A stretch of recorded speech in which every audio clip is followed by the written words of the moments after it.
Bonjour à toutes et à tous. Donc aujourd'hui on va faire un podcast avec Kumba, qui est une amie que j'ai rencontrée donc en BTS métier de la chimie, parce qu'elle également elle fait chimie. Donc on va discuter avec elle, elle va vous raconter un peu son parcours, elle va vous raconter qui elle est et ce qu'elle a pu faire. Est-ce que tu peux juste te présenter pour ceux et celles qui ne te connaissent pas? Bonjour à tous, je me nomme Kumba Keita, j'ai 20 ans et je suis arrivée en France en 2023. Et comme il vous l'a dit, je suis en BTS métier de la chimie deuxième année. Donc voilà, et je suis sénégalaise aussi. Ok. Et du coup, c'était comment ton parcours Dakar, France, les difficultés que tu as eu à rencontrer? On va dire que postuler sur Campus France, ça n'a pas été facile. Parce que, on va dire, c'est trop de... Genre, toutes tes chances là-bas, on prend ton argent, t'es pas sûr si on va t'accepter, les écoles te refusent. Moi, j'ai déposé sur Campus France, mais aussi sur Parcoursup. Okay. Donc, toutes les universités où j'avais déposé sur Campus France, on m'a refusé. Ah, que des refus? Ouais. Donc, le BTS là, c'était sur Parcoursup et j'ai pu avoir mon BTS. Genre, on a pu m'accepter, on va dire. Donc, et si l'acceptation passe, on va dire, c'est le visa qui vient te stresser. On te demande de prouver des choses financièrement, t'es pas arrivé. Et nous, en tant qu'élèves, même avant de venir, on pense que ici c'est la vie facile, qu'on va venir, qu'on va trouver de l'argent vite fait. Okay, pas du tout. C'est faux, hein. Ne faites pas d'idées, c'est faux. Voilà, on stresse, on va chercher des papiers de gauche à droite. Moi, j'ai failli laisser tomber, même pas une fois, plusieurs fois, parce que j'étais désespérée au bout du rouleau. Parce que moi, déjà, tu dois prouver financièrement. Donc, il y a mon père, le frère de mon père qui habite ici. Donc, c'était lui qui devait me donner mon document de finances avec sa banque, mais il y avait des problèmes, tout ça. C'est stressant, c'est speed. Ouais, c'est speed. Et après, quand tu vas déposer ton visa, tu vois 1000 personnes dans la salle. Tu te dis, mais wesh, tu te dis, tu vas jamais avoir ton truc. Là, on dépose juste pour déposer, pour attendre si on va avoir. On n'est même pas sûr d'avoir. C'est la chance. Et juste, on va dire l'ambassade qui regarde, qui dit, ouais, elle me plaît. Son visage, parce que tellement il y a des personnes qui déposent. Tu pars déposer, tu dis non, je vais pas avoir, il y a trop. En cherchant qu'on te dit, ouais, il y a tel pourcentage qu'on prend pour chaque pays, tu vas dire, tu vas pas avoir. Tu stresses pour ça, tu stresses pour l'argent que tu as mis. Parce que soit tu fais par toi-même ou par des agences. Moi, je suis passée par une agence. Imagine, j'avais pas eu mon visa. J'aurais perdu beaucoup d'argent dedans pour rien, au fait. Après, le truc avec les agences, c'est qu'il y a des fois des agences qui escroquent vraiment les étudiants et tout. Ouais, c'est vrai. Moi, perso, l'agence où j'étais, il y avait une pote à ma mère qui avait son enfant qui était là-bas. Donc, on a pu l'accepter. C'est pour ça que j'ai eu cette agence. Donc, on me l'a conseillé. Ah, d'accord. Et ça a marché. Mais c'est vrai, c'est pas toutes les agences qui marchent. Il y en a, ils arnaquent les gens. Ça, c'est vrai. Ouais. Et du coup, pourquoi tu as eu à choisir la chimie en particulier? Parce qu'il y a plusieurs domaines, il y a plusieurs choses que tu aurais pu faire à côté. Et pourquoi uniquement ou principalement la chimie? Moi, il faut savoir que la chimie, ça m'a passionnée depuis le collège. Okay. On va dire, j'ai fait mon seconde en chimie. J'ai eu mon bac en chimie. Mon bac, c'est en chimie, du coup. Ah, c'est un bac chimie? Ouais, je me suis orientée dès le début en chimie parce que, comme je le dis tout le temps, la chimie, c'est la vie, pardon. Tout ce que tu fais, c'est la chimie, textile, ton corps, tout ce qu'il fait de la chimie. Genre, c'est passionnant. Genre, comment dire? La chimie, c'est un domaine large. C'est très ouvert. Tout est chimie dans la vie. Du coup, ton habit, tu te dis, c'est quelle matière? C'est la chimie. C'est vrai. Tu te dis, agroalimentaire, normes, chimie, voiture, chimie. On va dire, moi perso, je suis curieuse. Donc, comment dire, il y avait que la chimie qui pouvait m'intéresser parce que je suis une personne très, très curieuse. Okay. J'ai fait mécanique, j'ai fait de la mécanique, j'ai fait... t'as fait de la mécanique ouais, aussi? j'ai fait du secourisme. je suis trop curieuse. Okay. Donc, il y avait que la chimie qui pouvait arrêter ma faim de la curiosité parce que je peux pas finir la chimie, du coup. Mais parce que t'es un peu touche à tout, on va dire. Voilà, c'est ça. Et t'as bien voulu te mettre dans une case... voilà, où je vais pas dérailler, du coup. Okay. Parce que la chimie, je déraille, je te retombe sur autre domaine de la chimie. D'accord. Ouais, voilà. Et sinon, comment ça se passe avec les cours, l'organisation, la vie perso, t'as pas de vie quand t'es étudiante, pardon. Ouais, c'est vrai. T'as pas de vie. Là, je vais dire voilà parce que je suis habituée, mais c'est speed. Ouais, la deuxième année, c'est speed. Je fais du 8h, 17h, 8h, 18h. Je vais avoir quelle vie? Ouais, c'est vrai. Je me lève 8h, 18h, t'es fatigué. 8h, 17h, les lundis, j'ai des cours de 8h à 17h, j'ai juste une pause de 1 heure de temps. Pour faire quoi? Bah, j'ai pas C'est de... généralement pour manger. Ouais, bah ouais, t'as même pas le temps. Imagine, t'as des devoirs à rendre, tu le fais, t'as pas fini, tu penses que c'est une heure de temps pour compléter tes trucs. Ouais. T'as des devoirs par-ci, par-là. Là, j'ai des vacances de 2 semaines, mais après, je dois préparer mon BTS blanc, Ouais, le blanc. rendre mon truc de stage, faire des diaporamas. Et tout ça, je dois le faire en seulement 2 semaines. Bah là, vrai. ici, bah c'est difficile, on va dire, en tant qu'étudiant. Les gens qui pensent que quand tu viens ici, c'est facile, t'as la vie facile, c'est faux. Pas du tout, t'as pas de vie. T'es là, imagine, t'es là, tu connais personne, tu viens. Limite, on est en dépression. Ah ouais, c'est vrai ça aussi. Je pense que c'est un sujet qui est un peu banalisé chez les étudiants internationaux. C'est que c'est l'isolement surtout, parce que tu t'isoles, tu passes du temps tout seul. Et généralement, avec la pression, toi, ça peut créer de la dépression. Ouais, c'est vrai. Et du coup, toi, comment est-ce que tu fais pour ne pas être en dépression? En vrai, si j'ai dit que j'ai pas été en dépression, c'est faux. Bon, J'ai été après- en dépression. Ouais, ça, c'est des moments sombres de ma vie. Genre, j'étais venue ici. Mais je vais dire que je remercie Dieu parce qu'au moins, moi, j'ai rencontré une belle personne ici. D'accord. Imagine si elle était pas là. Ça allait être pire. Si elle était pas là, j'allais vraiment tomber au bout du rouleau. J'allais faire n'importe quoi. Parce que t'es là, tu voyages. Imagine, t'as toujours été à côté de tes parents. Toujours à côté, dans ton petit cercle douillet, côté des gens que tu connais, des gens que t'as déjà fréquentés, ta langue, tu viens. Tu dois changer de langue, changer de vision, changer de personne. Genre, tu connais personne, t'es là dans Tu ta dois chambre. t'adapter, ouais. Bah ouais, t'es là dans ta chambre. C'est toi qui dois faire des efforts, c'est toi qui dois adapter, c'est toi qui dois t'ouvrir. Ouais, c'est surtout ça. Ça, tout le temps, ça va toujours induire à l'isolement. Si tu es vraiment introverti ou hypersensible, ça va pas marcher. Bah, on va dire si tu es introverti, t'es pas habitué à aller vers les gens. Moi, perso, je suis grave introverti. Bah, donc ça va pas du tout marcher. Dans ma classe, j'ai pas d'amis, bah voilà. Après, c'est plus aller vers des gens un peu qui te ressemblent, tu vois, des gens que tu connais. Voilà, tu vois, c'est ça. C'est beaucoup plus simple. Mais imagine, t'as personne qui te ressemble, du coup. Après, moi je pense que c'est quand même dommage. Parce que je pense que le travail se fait des deux côtés, mais en soi, tu vois, je pense que c'est quand même à nous de nous adapter beaucoup plus. Bah, on va dire c'est vrai parce que c'est nous qui venons. Ouais, tu vois, on doit faire l'effort de nous intéresser aussi. Moi, c'est par exemple ce que je faisais avec des amis lorsqu'on était en pause le midi, c'est que je partais manger à la cantine avec eux. Après, ça, c'est des sous, tu vois, tu dépenses 3,30 € environ pour aller manger à la cantine. Mais après, j'ai fait ça la première année. Après, tu sociabilises facilement avec les gens, tu vois. Tu t'ouvres un peu plus. Et on sera. Après, tu apprends à les connaître et tu vois que, tu vois, il y a des gens qui fonctionnent comme ci, il y a des gens qui fonctionnent comme ça. Tu t'adaptes juste un peu. Et c'est surtout ça. Mais ce qui est sûr, c'est que quand tu vas finir ton BTS et que tu vas venir à l'université, c'est trop bien. C'est mieux. Ouais, oui. Ah, j'ai hâte. Tu vois, le vendredi, t'as pas cours. Donc, du vendredi au dimanche, du coup, ton emploi du temps, tu vois, il est libre. Bah, Et là, tu fais un peu ce que tu veux. Après, tu vas voir que les emplois du temps en général, ils sont très allégés. Et tu as environ quelques semaines de TP, durant lesquelles est-ce que vous allez faire les TP en fait pour toute l'année. Et c'est des longs TP en fait.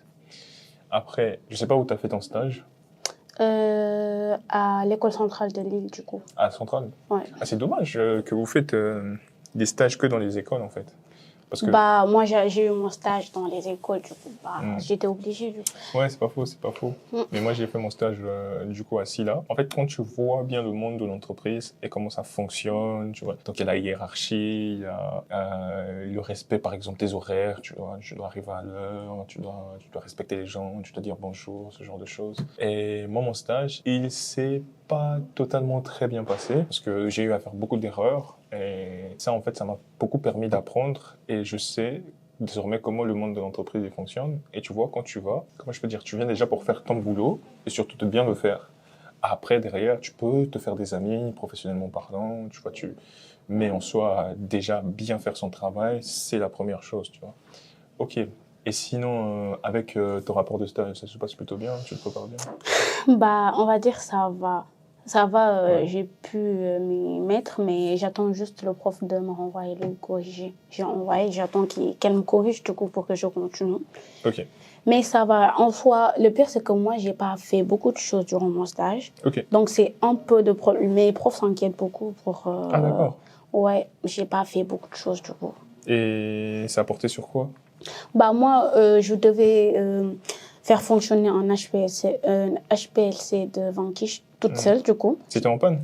mon maître de stage ne savait pas comment utiliser. Donc, mon rôle, c'était de venir rechercher, savoir comment utiliser. Une HPLC. Ouais.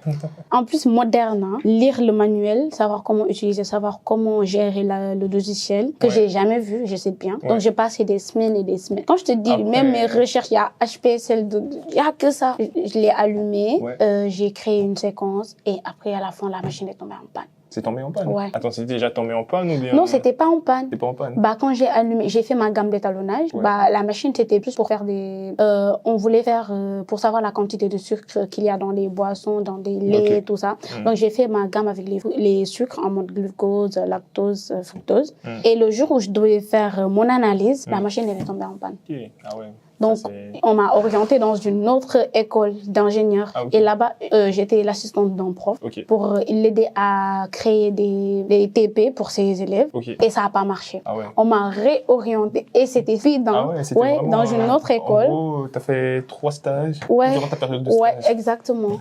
Pour faire une autre chromatographie ionique. Et cette fois, je devais savoir la quantité de fluorure dans des bains de bouche. Il faut savoir que le fluor, si tu es adulte, beaucoup de fluor dans tes gencives, ça va casser. Nocif, et quand tu es enfant, il faut beaucoup de fluor pour tes gencives, du coup, c'est ça. Donc, après avoir fini, on m'a réorientée pour finir mon stage en tant qu'assistante d'une technicienne de laboratoire. D'accord. Et dernier jour, la machine a été réparée, donc je suis retournée à mon vrai lieu de stage pour faire mes analyses. Ah, d'accord. Voilà. Ah, ça, par exemple, ouais, c'est atypique, ça, quand même. Ouais. Après, je dirais... ce serait quand même de mettre sur ton rapport ce que tu as eu à faire partout où tu es parti. Et puis, en fait, c'est de raconter vraiment l'histoire, tu vois. Après, ce que je te conseillerais, c'est de plus mettre en avant ce que tu as eu à bien faire que les problèmes peut-être. Tu ne dois pas utiliser ton rapport comme un endroit où tu viendras te plaindre. Ah ouais, là c'était dur, ou tout ça, tu vois. Tu dois c'est là un peu un endroit où, ok, d'accord, ça c'est les problèmes que j'ai eu à voir, ça c'est ce que j'ai pu résoudre comme problème, et ainsi de suite. Puis après, tu vas voir le jour de la soutenance, les gens ils sont hyper sympas et tout. Moi perso, ça s'est très bien passé. Et en gros, c'est ça. C'est surtout de se dire que ça, c'est en fait la première expérience que tu as, professionnellement parlant, et tu te rends compte de ce que c'est, tu vois, et te dire, si ça, c'est juste dans les écoles, parce qu'encore dans les écoles, ça va, et quand tu es dans l'entreprise, tu vois, ça va hyper vite, c'est qu'il faut livrer, il faut que les clients ils soient contents de la prestation, tu vois. La façon dont tu parles à des collaborateurs. Des fois, on avait des visites d'entreprise. Des fois, il y avait des sociétés, disons que des grosses sociétés qui venaient visiter nos locaux. Et donc là, je voyais le responsable, il était là, il courait un peu partout, tu vois.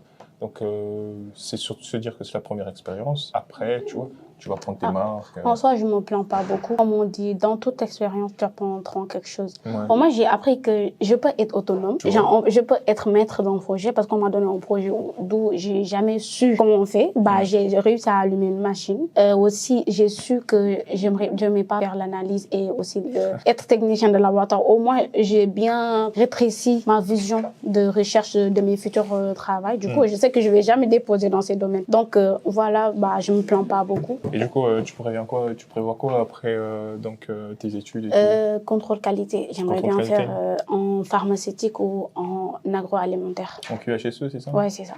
Ok, ce serait pas mal. Parce que moi également, je sais que lorsque j'ai commencé, je savais que je voulais travailler, par exemple, dans le nucléaire et tout. Ça allait très bien. Après, je pense que plus tu avances, plus en fait tu vois comment est-ce que les choses fonctionnent et plus en fait. Tu as des idées plus précises. Voilà, par exemple, j'hésite entre donc travailler dans le nucléaire ou alors travailler dans un laboratoire de recherche pour les maladies. Bah, moi aussi, j'aimerais faire beaucoup de recherches sur la photocatalyse. Ouais. Par exemple, il y a un laboratoire au CHV de Valenciennes, à l'hôpital, font des analyses avec des microbes, donc des bactéries, et c'est plutôt pas mal, tu vois. Ouais. Et il y a aussi un sujet qui est plutôt bien. C'est la malaria, donc le palu en Afrique. Ouais. Tu vois, ça c'est des bons sujets de recherche aussi. Donc, non, c'est des trucs...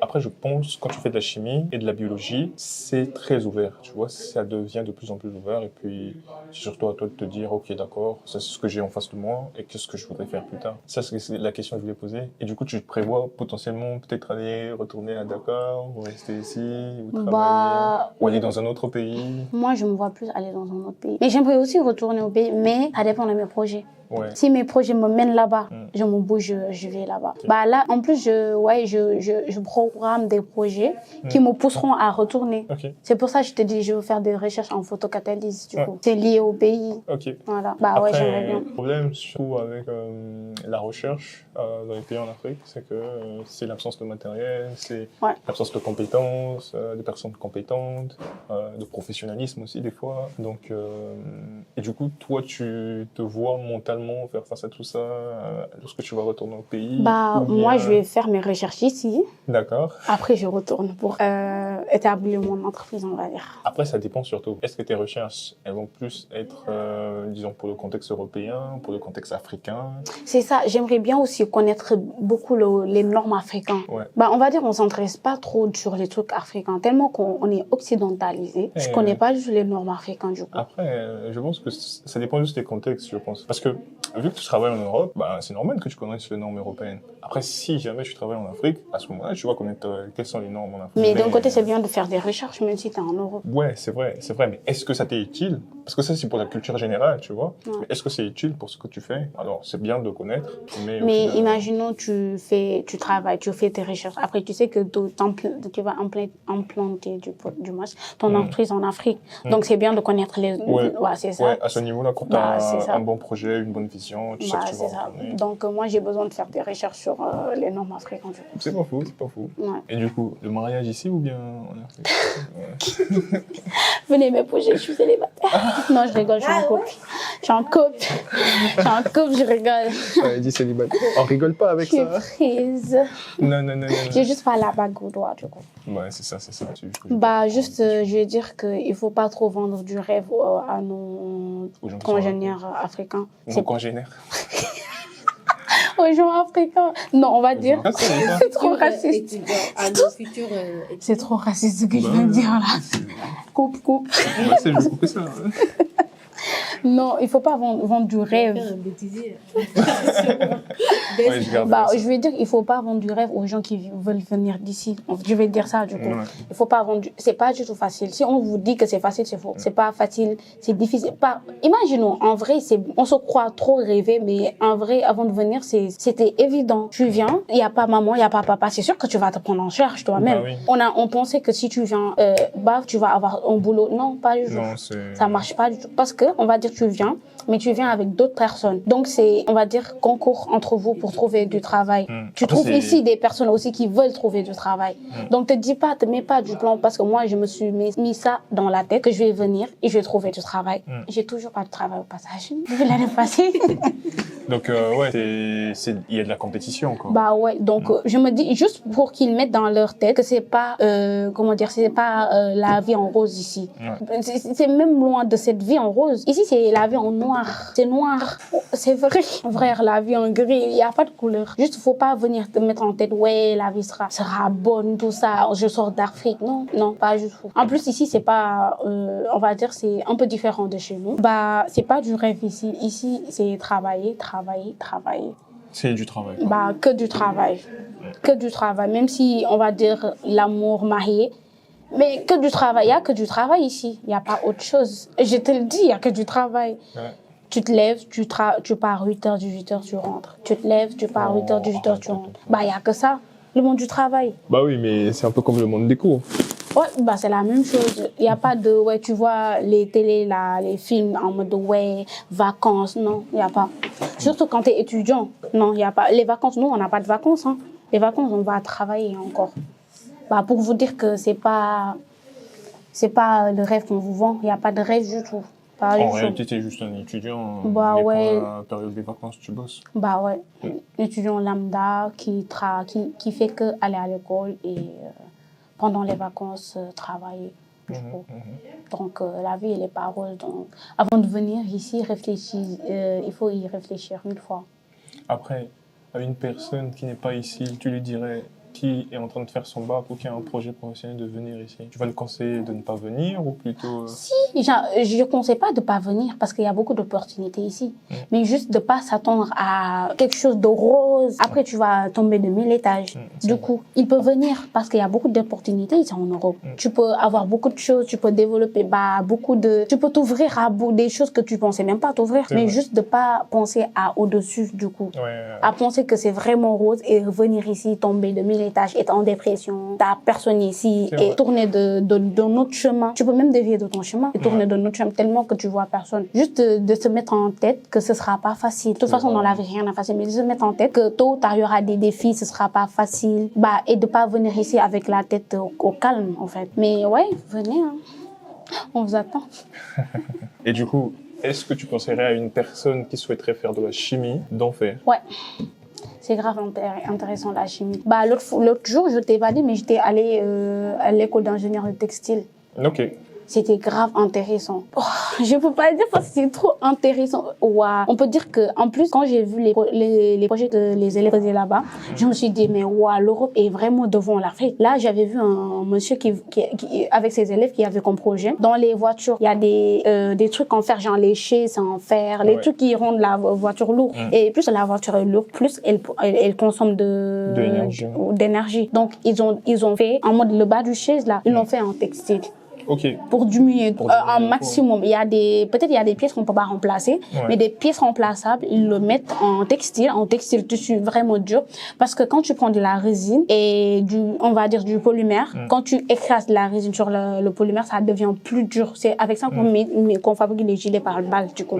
Ils mettent ça pour remplacer les pièces lourdes. Ils améliorent voilà. Donc toutes les pièces lourdes des voitures remplaçables, ils remplacent en textile et c'est grave léger et ça va diminuer le coût du diesel.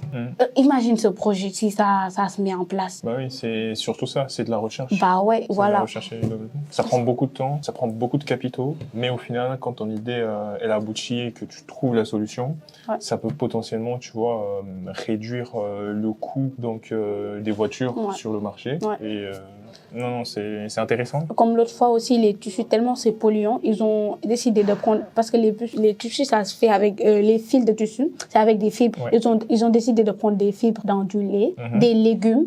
C'est grave écologique. Ça peut développer. Si c'est une entreprise, ça va grave développer. Mais en plus, ça va polluer rien du tout, parce que ça va retourner à la nature. Ouais, c'est juste ça. C'est biodégradable. Ouais. Et tout ça, c'est la chimie, on vous dit. Et en plus, c'est juste un quart de la chimie, ce que la chimie peut faire. C'est pas faux, c'est pas faux. Juste si tu as des bons chercheurs et des bons matériels, tu peux tout faire. Donc, je conseille vraiment, d'être dans le domaine de la chimie, C'est intéressant. Ouais, c'est très passionnant, c'est vrai. C'est difficile, certes, mais il faut pas lâcher. Après, c'est vraiment large, parce qu'au final, tu peux faire énormément de choses. Tu peux non seulement faire de la recherche et du développement, il y a par exemple acheter en industrie, ce genre de choses et tout, à terme. Et même des domaines de nucléaire. En fait, tu peux toucher à tous les domaines, tout en étant à l'intérieur. De la chimie, la santé, l'agroalimentaire, tout, le cosmétique, de la chimie, la formulation. En plus, c'est grave développé, le cosmétique. C'est vrai qu'on a fait pas mal. On dit le cosmétique, oui. Bref, c'est grave développé maintenant. Même si vous ne voyez pas avec maquillage, mais... on peut dire que c'est tout cosmétique. Quand tu connais on dit le pro. La propriété. Ouais, t'inquiète, je vais couper ça. La propriété on va dire d'un corps. Tu peux savoir quoi mettre dessus pour que ça se développe en mode les cheveux. Si tu connais les propriétés, tu peux savoir quel produit utiliser pour faire pousser tes cheveux. C'est vrai. Après, j'ai connu une personne sur les réseaux qui, elle, a développé un produit capillaire, en fait, pour les femmes afro, pour garder leurs cheveux afro. Parce qu'en fait, lorsqu'elle partait dans les magasins, elle voyait qu'il n'y avait pas assez de produits afro mis en avant. Et donc, ce qu'elle a décidé, c'est dans sa cuisine, de faire de la formulation, donc de commencer à formuler des produits capillaires pour les femmes noires, donc qui vont respecter leurs cheveux, qui vont respecter, qui elles sont. Et donc c'est comme ça qu'elle a développé sa propre marque. Voilà. La chimie, ça touche tout. Du coup, les tissus, quand tu te sutures les fils, pour coudre ta chantre, on va dire, le truc sur ta peau sans infecter rien du tout. Pourquoi je sens que c'est coupé? Non, c'est coupé. C'est parce que j'avais coupé. Mais non, c'est bon là. Voilà. Bah, je conseille si quelqu'un est dedans, bah, il a, bah, comment dire, en chimie, tu peux développer beaucoup d'entreprises dedans parce que comme tu le dis, c'est large. Sans même toucher l'autre entreprise, tu peux développer quelque chose. Après. Sur le même domaine, on peut ouvrir beaucoup d'entreprises sur juste un seul domaine de chimie. Après, c'est surtout, ce qui manque, c'est l'expérience. Parce que c'est bien de faire de la chimie entre ce qu'on apprend à l'école et ce qu'au final, le monde de l'entreprise attend de toi. Il y a une grosse décadence en fait. C'est plus, après l'entreprise, c'est plus en côté pratique, où on te donne vraiment des problèmes, des problématiques sur lesquelles tu vas discuter, sur lesquelles tu vas chercher des solutions et tu vas les résoudre. Tandis que à l'école, c'est plus, on te donne déjà le TP, il est déjà il est préfet, mais tandis qu'en entreprise, tu vois, un client, il nous donnait, écoutez, moi j'ai besoin de tel produit, est-ce que vous pouvez me le concevoir? Tu dis, ok, d'accord. Après, c'est des challenges, c'est des problèmes, tu vois. Non, c'est surtout la décadence qu'il y a entre le monde des études et le monde de l'entreprise. Bah, c'est pour ça que je conseille plus l'alternance. Ouais, c'est vrai que l'alternance. Après, des BTS en chimie, en alternance, c'est rare. Bah, mais il y en a, j'en ai vu. Ouais, il y en a. Métier de la chimie même, il y en a en alternance, ouais. Après, en licence, chez moi, tu vois, on peut faire l'alternance qu'à partir du Master 1. Donc, ça fait que pendant les vacances, tu es donc en CDD, ou alors tu vas faire un job étudiant classé. Et ouais, après, je sais qu'il y a des entreprises qui peuvent employer des gens qui ont des compétences à temps partiel, tu vois, quand tu fais chimie. Après, en BTS, 8h, 18h, c'est pas vraiment possible de faire ça avec les week-ends. Ouais, c'est vrai. Et oui, c'est surtout ça. Et donc, bah, moi, je me dis que la chimie, ça va, mais il devrait nous faire des cours d'entrepreneuriat ou de management. c'est pas faux, c'est pas faux. Bah ouais, parce que quand tu fais de la chimie, tu as toujours des projets dans la tête. Mais quand tu n'as pas ces notions-là, tu es calé. Ouais, c'est vrai. Tu es obligé de penser que tu vas aller travailler pour une entreprise. On est beaucoup plus technique. Mais après, au final, c'est ça l'objectif de la formation que l'on fait. C'est d'une certaine manière, c'est de répondre à certaines attentes des entreprises. C'est pour ça qu'on forme un technicien. Après, si on veut former un entrepreneur, après là, c'est plutôt la personne qui a ce besoin-là de prendre des formations annexes, c'est-à-dire, ok, d'accord, moi je veux pas juste être technicien, je veux créer mon propre produit, tu vois, puis travailler dessus. Après ça, c'est quelque chose de parti. Par exemple, à l'université, je sais que si par exemple tu as des projets, tu peux travailler dessus, tu peux prendre tes week-ends, venir à l'université le samedi, travailler sur tes projets perso, si tu veux concevoir des produits, tu vois. Et non, il y a tout ça. Après, c'est plus une ouverture d'esprit. Plus, il faut se dire que... en fait, il faut juste avoir des idées claires. Savoir ce que tu veux et puis consacrer du temps pour. Ouais, c'est vrai. Ok, bah, merci beaucoup pour ton Merci temps. à toi. Est-ce que tu as un message à passer à quelqu'un ou... Je te salue, maman. Non, je rigole. Bah, merci. Bah, je suis contente d'avoir partagé mon parcours. Et j'espère que ce sera mieux. Astaghfirullah. Bah, si tu veux, quand tu vas commencer à travailler, quand tu vas commencer à Et travailler... priez pour moi pour que j'ai eu du travail. On va t'interviewer aussi pour te demander ce que tu fais maintenant. Je suis pauvre, chômage, I'm broke down. Merci. Bah, merci, au revoir. Quoi? Bah, c'est pas à l'intérieur. C'est une test. Non, ça se voit pas. Mais si, regarde, ça se voit. C'est pour tester, là, on n'a pas commencé. Bah si, on a Si. pas. Bah au pire, je vais couper ça. T'inquiète, je vais couper ça au montage. Jure, ça a commencé, là. Ah, on dit... Ok, désolé. Regarde, tout à l'heure. Désolé. Gomen la saay. Ok.